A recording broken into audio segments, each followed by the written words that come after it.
NR competitive classes में मैं हेमंत कुमार शर्मा आप सभी का स्वागत करता हूं।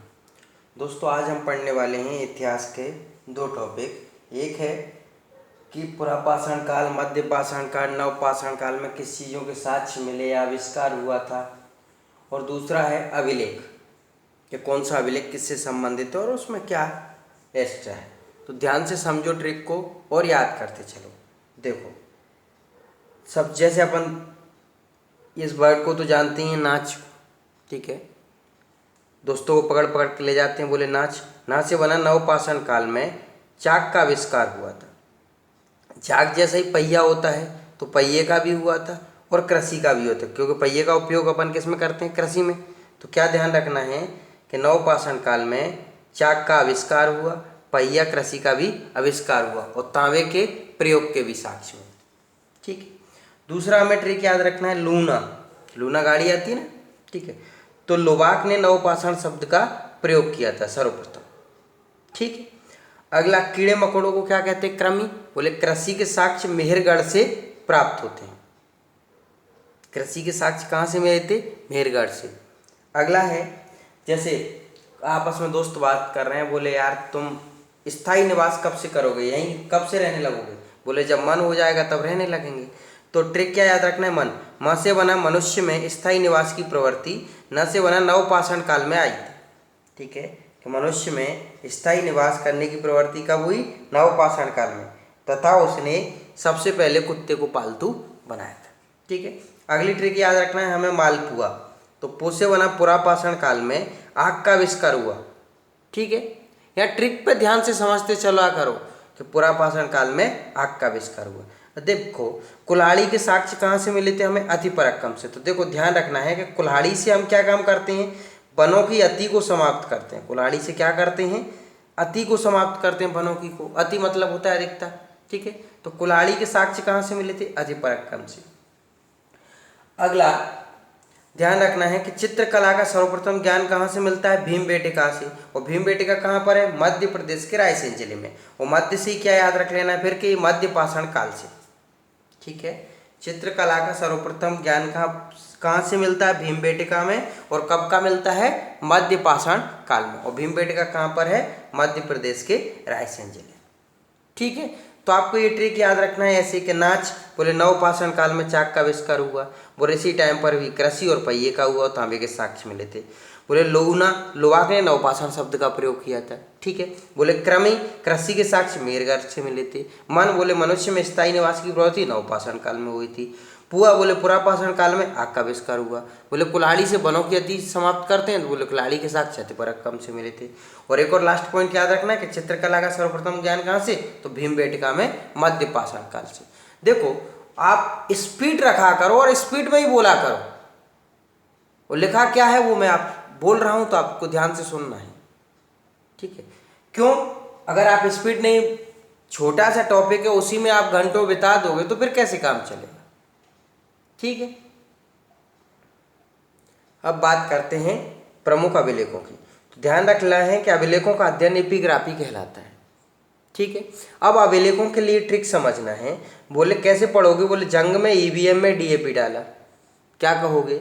बोले जंग छिड़ गई थी तो ये ईवीएम में एक बंदे ने डीएपी डाल दिया। अब बोले फिर वहाँ पर जो अधिकारी थे उन्होंने बोले आरपीजीपी ने कसम ली बीवीएस लक्ष्मण की कि हम इसको सजा दिलाएंगे। ट्रिक को ध्यान से समझो, यही टॉपिक खत्म कर दूंगा मैं। बोले जंग में ईवीएम में डीएपी डाला, आरपीजीपी ने कसम ली बीवीएस लक्ष्मण की। अब ट्रिक पढ़ना समझ लिया करो, फिर अब उत्तर निकालना। बोले जूनागढ़ अभिलेख रुद्रदामन का है, यही आंसर निकालते चलो। जूनागढ़ अभिलेख रुद्रदामन का है। ऐहोल अभिलेख पुलकेशिन द्वितीय का है। ऐहोल अभिलेख पुलकेशिन द्वितीय का है। नासिक अभिलेख गौतमी बलश्री का है। नासिक अभिलेख गौतमी बलश्री का है। ग्वालियर अभिलेख प्रतिहार नरेश भोज का है। ग्वालियर अभिलेख प्रतिहार नरेश भोज का। हाथी गुम्फा अभिलेख कलिंग नरेश खारवेल का है। हाथी गुम्फा अभिलेख कलिंग नरेश खारवेल। भिरतरी एवं जूनागढ़ अभिलेख स्कंदगुप्त। भिरतरी एवं जूनागढ़ अभिलेख स्कंदगुप्त। मंदसौर अभिलेख मालवा नरेश यशोवर्मन। मंदसौर अभिलेख मालवा नरेश यशोवर्मन। देवपाड़ा अभिलेख बंगाल नरेश विजयसेन। देवपाड़ा अभिलेख किसका है? बंगाल नरेश विजयसेन का है। एरण अभिलेख भानुगुप्त का है और प्रयाग अभिलेख समुद्रगुप्त का है। ठीक है, देखो यही ट्रिक पे टॉपिक खत्म हो गया। आपको ट्रिक कैसे पढ़ना है, बोले जंग में ईवीएम में डीएपी डाला, आरपीजीपी ने कसम ली बीवीएस लक्ष्मण की। फिर आप बोलना है मतलब, बोले जूनागढ़ अभिलेख रुद्रदामन का, ऐहोल अभिलेख पुलकेशिन द्वितीय का, नासिक अभिलेख गौतमी बलश्री का, ग्वालियर अभिलेख प्रत्याहार नरेश भोज का, हाथी गुम्फा अभिलेख कलिंग नरेश खारवेल का, भिरतरी एवं जूनागढ़ अभिलेख स्कंदगुप्त का, मंदसौर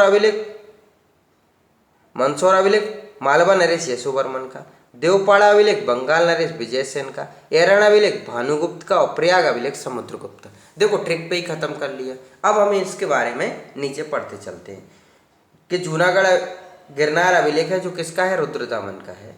बोले संस्कृत भाषा में लिखा ये पहला अभिलेख है। इसमें 5 राजाओं तथा 3 राज्यपालों का वर्णन है। इसमें चंद्रगुप्त मौर्य के नाम का उल्लेख भी मिलता है और स्वयंवर प्रथा का उल्लेख भी मिलता है। ठीक है। ऐहोल अभिलेख किसका है, पुलकेशिन द्वितीय का। ये हमने ऊपर ही पढ़ लिया है। ठीक है, ऐहोल अभिलेख पुलकेशिन द्वितीय का है। इसमें कालिदास का उल्लेख वाला पहला अभिलेख है। ठीक है। नासिक अभिलेख गौतमी बलश्री का है और ग्वालियर अभिलेख प्रत्याहार नरेश भोज का है। हाथी गुम्फा अभिलेख कलिंग नरेश खारवेल का है। यह उदयगिरी पहाड़ी भुवनेश्वर उड़ीसा में है। जैन धर्म के बारे में इसमें जानकारी दी गई है। ठीक है। और सर्वप्रथम भारतवर्ष का जिक्र इसी अभिलेख में है और ये तिथि रहित अभिलेख है। ध्यान से आप 1-2 बार वीडियो देख लिया करो। ठीक है। अगला पढ़ते हैं, भिरतरी गांव एवं जूनागढ़ अभिलेख किसका है, स्कंदगुप्त का। देखो सबसे पहले मैंने आपको ट्रिक पे जो कंप्लीट करवाया उसको वहीं पर याद कर लेना, बोल बोल के। सर्वप्रथम भारत पर होने वाले हूण आक्रमण की जानकारी भी इसी में मिलती है। मंदसौर अभिलेख मालवा नरेश यशोवर्मन का है और रेशम बुनकर की श्रेणी की जानकारी मिलती है इसमें। ठीक। देवपाड़ा अभिलेख बंगाल नरेश विजय सेन का है और एरण अभिलेख भानुगुप्त का है और इसमें सती प्रथा के साक्ष्य मिलते हैं। प्रयाग अभिलेख समुद्रगुप्त का है और ये समुद्रगुप्त की विजयों का अभिलेख है। ठीक है, यह समुद्रगुप्त की विजयों का अभिलेख है और प्रयाग का नाम इलाहाबाद अकबर ने दिया था। ठीक है। अगला पॉइंट ध्यान रखना है कि मध्य भारत में भागवत धर्म विकसित होने का प्रमाण यवन राजदूत हेलियाडोरस के बेसनगर विदिशा गरुड़ स्तंभ लेख से प्राप्त होता है। मध्य भारत में भागवत धर्म विकसित होने का प्रमाण कहाँ से मिलता है, तो बोले यवन राजदूत हेलियाडोरस के बेसनगर विदिशा गरुड़ स्तंभ लेख से मिलता है। ठीक है। मथुरा स्तंभ लेख किसका है, तो बोले चंद्रगुप्त द्वितीय का है। मेहरौली स्तंभ लेख किसका है, ये भी चंद्रगुप्त द्वितीय का है। बिलसद लेख किसका है, कुमारगुप्त प्रथम का है। लिच्छवी दोहित्र एवं संगीत सम्राट किसको कहा जाता है, समुद्रगुप्त को। अगला क्वेश्चन है, सर्वप्रथम दुर्भिक्ष की जानकारी देने वाला अभिलेख सोहगोरा अभिलेख है। दोस्तों काफ़ी अच्छे दोनों टॉपिक हैं, बहुत अच्छे से मैंने आपको ट्रिक से पढ़ाए हैं। आप वीडियो आराम से देखा करो, स्पीड में सुना करो और अच्छे से कंप्लीट किया करो लिख लिख के, और इसी तरीके से आप अच्छे से नोट्स बना लिया करो। आप ट्रिक को समझा करो कि वहाँ पर एक ही लाइन में टॉपिक खत्म हो रहा है तो उस ट्रिक को वहीं पर याद करके बोल लिया करो, क्योंकि आप जानते हो कंपटीशन बहुत सारा है, तो कुछ अच्छे तरीके से पढ़ाई नहीं करोगे तो फिर कैसे काम चलेगा। तो दोस्तों वीडियो अच्छा लगता है तो दोस्तों तक लिंक शेयर किया करो और आप अच्छे से प्यारे कमेंट किया करो। अभी तक आपने चैनल सब्सक्राइब नहीं किया है तो चैनल सब्सक्राइब कर लिया करो। मिलते फिर कल अगले वीडियो। धन्यवाद।